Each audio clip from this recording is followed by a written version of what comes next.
All right, this week we're going to take a look at marketing. People often think of marketing as advertising, but there's so much more to the world of marketing, and that's why we've created two separate classes on it at this time for you to learn in hospitality how the marketing world works, both social media specifically, and also marketing in terms of how do we find our customers and set the appropriate product, price, place, and promotion for our organization as well. So, what is hospitality marketing? Well, marketing are actions and processes designed to create, communicate, deliver, and exchange offerings that have value for customers, clients, partners, and society at large, or at least that's what the American Marketing Association says. The hospitality industry is a big contributor to local, regional, national, and international economies, right? So one in three people, I think it was, or even almost 50% of people will touch the restaurant industry at some point in their lives, whether long-term or short-term. And it's also the largest, or one of the largest, industries in the country and the United States as well.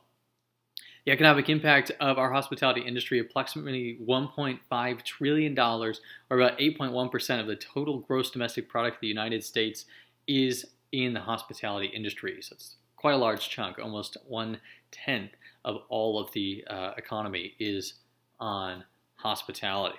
Hospitality marketers then must remain highly focused on customer satisfaction, the loyalty of those customers. Of course, it's easier to return a guest and save a guest, and it's more cost effective to save that guest than it is to find new consumers for your business as well, because one bad apple can definitely ruin the whole bunch for your customers.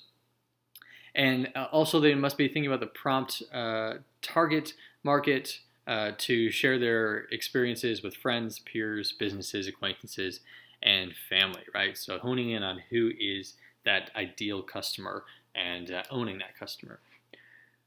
Marketing mix. Again, we'll look at this more when we look at our marketing courses, but we want to consider what we call the 4 Ps of the marketing mix. So product, price, place, and promotion.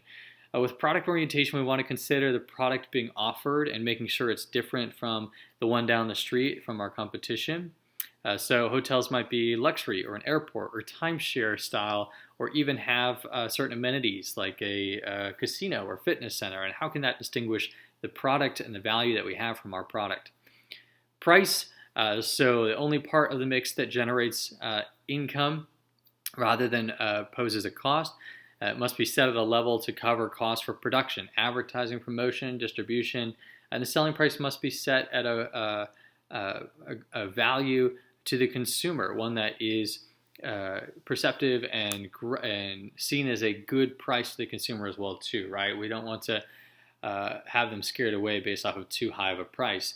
And so we must consider the consumer's attitudes, their interests, and also general opinions about your brand, your product, and what they value or believe that value should be set at.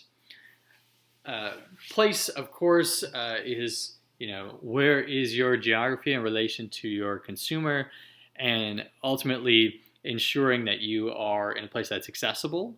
That can mean in the literal sense or the figurative sense, and ultimately that it is convenient for the individuals who are looking to buy, right? So it might not be the best idea to have a restaurant standing alone way out in the middle of the boonsticks in Nevada, as an example.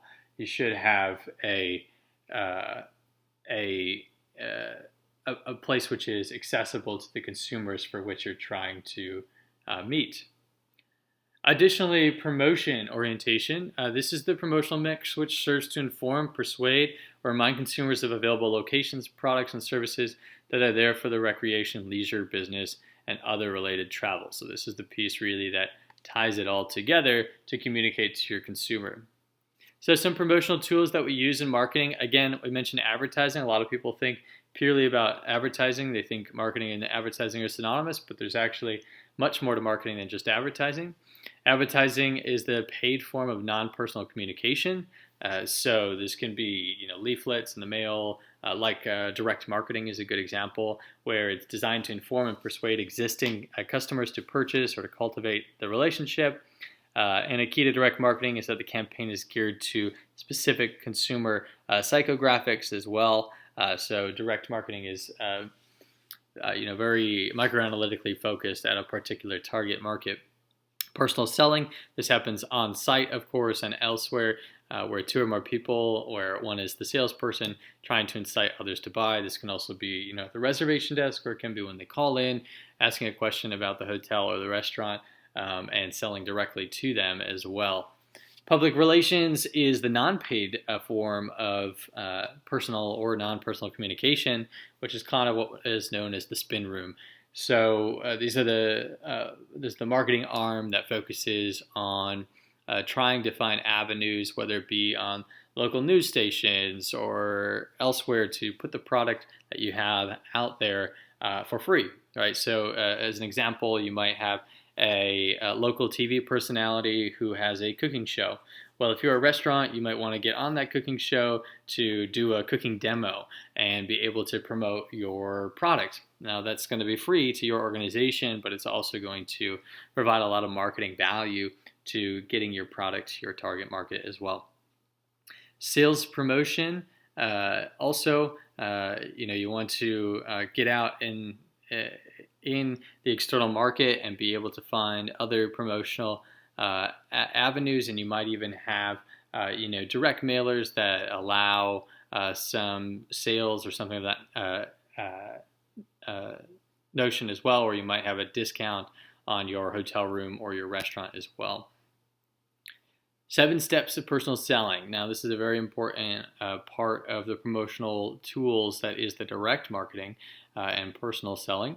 So first of all, you want to greet the individual. You want to establish credibility of your product, right? You don't want to be like the phonies on TV who are trying to sell something that is just not creditable.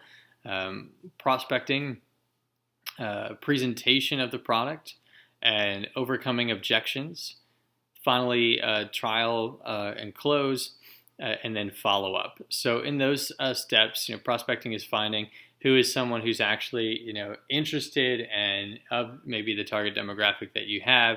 The presentation is putting out there the product that you have, overcoming any objections that may be from the audience who may challenge the idea of your brand reputation or something of that nature, and then of course making the close. Consumer analytics. This is a very big trend in our industry, is to gather a lot of data on our consumers. Now with the advent of the computer and technology, this has really increased in value. Previously, we'd have to do a lot of this by writing, right? So an old school example is in a restaurant, you might have a note card where when a customer comes in, they've made a reservation, you're putting their name down, whatever information you can extract from them, whether it be a wedding date, an anniversary, a birthday, favorite bottle of wine, those types of things you would write on that note card. Nowadays, that information can all be stored for us in some form of computer capability, right? So it's important to consider how we can use consumer analytics through the entire process.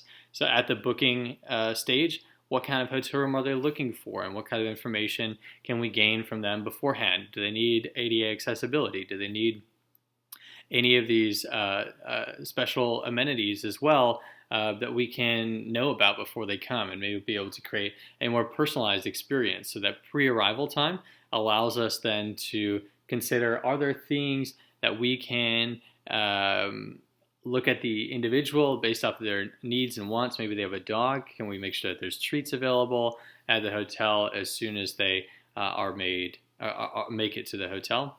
During their stay, then, you can also consider, okay, well, maybe there's like a dog and owner yoga class that you might ensure is available when that consumer comes, right? So we're creating more and more personalized experience because of all this data that we're deriving simply off of one piece of technology.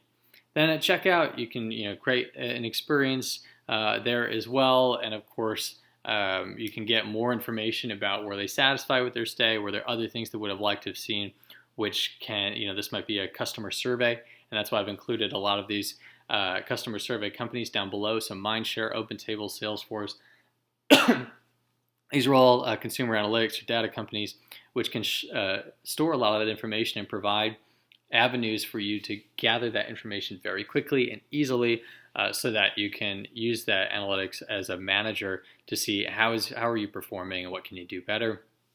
And of course, that goes through in the operations and review process as well.